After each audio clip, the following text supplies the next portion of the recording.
उसकी वजह ये है कि समाजवादी पार्टी एक डरपोक पार्टी है। आपके घर में पैसा है, तो आप सीधे बनिया की दुकान पे जाकर के अपनी सामान खरीद लाएँगे। क्यों सरकार के राशन की दुकान में लाइन लगा के खड़े होंगे? भारतीय जनता पार्टी को समाजवादी पार्टी नहीं हटा सकती। बसपा अलग लड़ेगी, सपा अलग लड़ेगी, कांग्रेस अलग लड़ेगी, तो भारतीय जनता पार्टी वापस आएगी। भारतीय जनता पार्टी के सरकारी आतंक से पूरा प्रदेश परेशान है। नमस्कार दोस्तों, आप देख रहे हैं समाज की नज़र दिनेश श्रीवास्तव के साथ। आज हमारे साथ हैं वोटर्स पार्टी के राष्ट्रीय अध्यक्ष जी। आइए उनसे कुछ चर्चा करते हैं आगे की राजनीति के विषय में। आज की राजनीति कैसी राजनीति है और आगे विधानसभा चुनाव में क्या होने वाला है। जी सर, सबसे पहले सर आपका बहुत बहुत स्वागत है हमारे चैनल पर। अब हम सर जो आपका मेन है वोटर्स पेंशन को लेकर के उस पर कुछ चर्चा करना चाहते हैं। देखिए, वोटर पेंशन या वोटरशिप का जो सवाल था, वो आज तो समाज और राजनेताओं और सरकार द्वारा स्वीकार किया जाने लगा है। आज के 20 साल पहले जब हम कहते थे कि लोगों को सरकार कुछ पैसा दे, तो इसका लोग मजाक उड़ाया करते थे। लेकिन 20 साल के वक्त गुजरने में ऐसा कुछ हो गया कि इस बात को लोगों को मानना पड़ा। जो सरकारी अधिकारी भी थे, जो पहले मानते थे कि फीजिबल नहीं है, व्यवहारिक नहीं है, आज वो भी मानने लगे हैं। भारत सरकार ने इस दिशा में कई कदम उठाए हैं। आधार कार्ड लागू किया, जनधन योजना लागू किया, फूड सिक्योरिटी बिल लागू करके कम से कम 30-35 किलो अनाज सरकार दे रही है सबको, वो भी फ्री ही दे रही है। और इसके बाद यूनिवर्सल बेसिक इनकम की योजना भारत की संसद ने स्वीकार किया। और फिर किसानों को सम्मान निधि के नाम पर 500 रुपया दिया जा रहा है, हालांकि सभी किसानों को नहीं मिल रहा।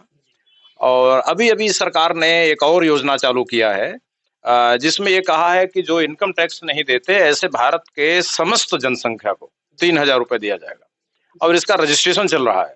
तो सर ये सरकार ने जो लागू की हैं योजनाएं, क्या ये वोटरशिप पार्टी की दबाव में की? देखिए, मैं ये मानता हूँ खाली वोटर्स पार्टी के दबाव में ही नहीं, चूंकि जब हम लोगों ने पार्लियामेंट में मामला पेश किया तो सैकड़ों सांसद इसके पक्ष में आ गए थे, उनका भी दबाव था। फिर सभी पार्टियों में बहस शुरू हुई कि नेता लोग राजनीति करते हैं तो अपने कहीं न कहीं पहुंच जाते हैं, आर्थिक रूप से मजबूत हो जाते हैं, लेकिन जो वोटर है, जहां था 70 साल पहले वहीं खड़ा है। तो यह समस्या, यह तकलीफ सभी पार्टियों के लोगों ने महसूस किया। उन्होंने अपनी-अपनी पार्टी अध्यक्षों पर दबाव डाला। फिर जनता में आंदोलन हुआ, आर्थिक आज़ादी आंदोलन ने, वोटर्स पार्टी इंटरनेशनल ने, और अब तो उत्तर प्रदेश की 48 पार्टियां, 48 पार्टियां ज्वाइंट अलायंस बना ली हैं और वो उत्तर प्रदेश के चुनाव में आ गई हैं, जो कह रहे हैं कि अगर हमारा गठबंधन सरकार में आता है, तो 3000 रुपया तो उत्तर प्रदेश सरकार से और 3000 केंद्र सरकार से, मतलब 6000 रुपया दिलाने के लिए काम कर रहे हैं। तो इन बातों से एक पॉलिटिकल प्रेशर, राजनीतिक दबाव तो बढ़ा है, जिसके कारण सरकार को ये मानना पड़ा। क्या सर हम समझे विभिन्न प्रकार की जो सरकारी योजनाएं गवर्नमेंट चला रही है उनको बंद करके वोटर पेंशन चालू कर दे? देखिए, मैं समझता हूँ कि जब वोटरशिप चालू हो जाएगी, वोटर पेंशन चालू हो जाएगी, तो ये योजनाएं कोई लेगा ही नहीं। भाई, आपके घर में पैसा है, तो आप सीधे बनिया की दुकान पे जाकर के अपनी सामान खरीद लाएंगे। क्यों सरकार के राशन की दुकान में लाइन लगा के खड़े होंगे? कोई लेगा ही नहीं। इसी तरह से जो सरकारी स्कूलों की दुर्दशा है, अगर आदमी के पास पैसा हो जाएगा तो बच्चे को प्राइवेट स्कूल में पढ़ाएगा, सरकारी स्कूल को मशीनरी की जरूरत ही नहीं रहेगी। इसी तरह हॉस्पिटल की बात है, सरकारी हॉस्पिटलों में देखिए सब सरकार के पैसे से डॉक्टर लोग पढ़ते हैं और सरकारी हॉस्पिटल में काम नहीं करना चाहते, तो वो प्राइवेट में काम करें, कोई बात नहीं, लोगों के घर में पैसा रहेगा, फीस देंगे, इलाज कराएंगे। जैसे सर कांग्रेस पार्टी ने मनरेगा की सबसे पहले मनरेगा चालू किया, क्या ये भी एक कहीं ना कहीं वोटर्स पार्टी की ही देन रही? देखिए, मनरेगा कहीं न कहीं 100% हम लोगों के ही दबाव का परिणाम था। उस समय पार्टी थी नहीं, उस समय आर्थिक आज़ादी आंदोलन के नाम से हम लोग नॉन पॉलिटिकल संगठन चलाते थे। यहाँ कन्नौज में जो दबाव था, वो 2006-7 में हो गया था। और मनरेगा कानून 5 में 14वीं लोकसभा में पास हुआ। 14वीं लोकसभा में ही हम लोगों ने यह प्रस्ताव पेश किया था। तो मनरेगा की पूरी योजना वोटर्स की जो आंदोलन था, उसके दबाव में ही पैदा हुई। जी।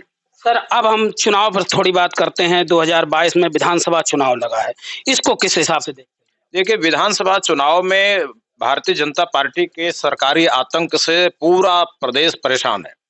ऊंची जातियों के कुछ लोग धृतराष्ट्र बन गए हैं और ये कह रहे हैं कि ऊंची जातियों का राज रहना चाहिए, इसलिए आतंक भले हो लेकिन ऊंची जाति का राज है। ये उनकी सोच गलत है, क्योंकि आतंक का शिकार ऊंची जाति के लोग भी हो रहे हैं।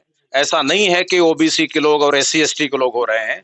आज जो ऊंची जाति के लोग भारतीय जनता पार्टी का समर्थन कर रहे हैं वो अपने पैरों में कुल्हाड़ी मार रहे हैं, अपने आने वाली पीढ़ियों का भविष्य नष्ट कर रहे हैं। इसलिए मैं ऊंची जातियों से और एससी, एसटी, ओबीसी, माइनॉरिटी सबसे अपील करता हूं कि भारतीय जनता पार्टी को हटाएं। लेकिन भारतीय जनता पार्टी को समाजवादी पार्टी नहीं हटा सकती। उसकी वजह यह है कि समाजवादी पार्टी एक डरपोक पार्टी है, जो छोटी सी बात से डर जाती है, और वो डर करके अगर वो मुख्यमंत्री भी बन गए तो भारतीय जनता पार्टी के सामने समर्पण करना पड़ेगा उन्हें। अगर वो आत्मसमर्पण नहीं करते तो उनको जेल भी जाना पड़ेगा। तो ये लड़ाकू लोग नहीं है, ये जो सैफई परिवार है भारी डरपोक परिवार है। ये डरपोक परिवार अब भारतीय जनता पार्टी जैसी खतरनाक पार्टी का मुकाबला नहीं कर सकती। अब तो कोई ममता बनर्जी स्टाइल नेता चाहिए, अब तो कोई शरद पवार स्टाइल नेता चाहिए जो जेल को न डरता हो, छापे को न डरता हो, सीबीआई को न डरता हो, ईडी को न डरता हो, पुलिस को न डरता हो, सेल्स टैक्स को, इनकम टैक्स को न डरता हो। ऐसा नेता सामना कर पाएगा। सैफई का जो कुनबा है वो सामना नहीं कर सकता।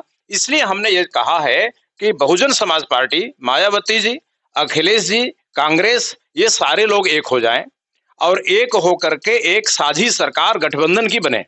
वो समाजवादी पार्टी सरकार ना बने, तो साझी सरकार बने। उसमें 5 साल में 5 मुख्यमंत्री का फार्मूला अपनाया जाए। अखिलेश जी 1 साल सीएम रह लें, 1 साल बहन मायावती जी को मौका दे दिया जाए, वो सीएम रह लें। 1 साल किसी कुशवाहा को, एमबीसी जो है अति पिछड़ी जातियां, उनको मौका दे दिया जाए। 1 साल बेचारे मुसलमानों को भी मौका दे दिया जाए। 5 साल में अगर 5 मुख्यमंत्री दे देंगे तो पूरा समाज इकट्ठा हो जाएगा और भारतीय जनता पार्टी हट जाएगी। लेकिन बसपा अलग लड़ेगी, सपा अलग लड़ेगी, कांग्रेस अलग लड़ेगी, तो भारतीय जनता पार्टी वापस आएगी। जी, वापस आएगी।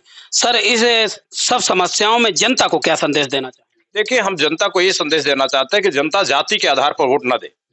जाति के आधार पर जो वोट दिया जाता है वो अपने जाति के किसी एक अमीर आदमी को धनवान बनाने की कोशिश होती है।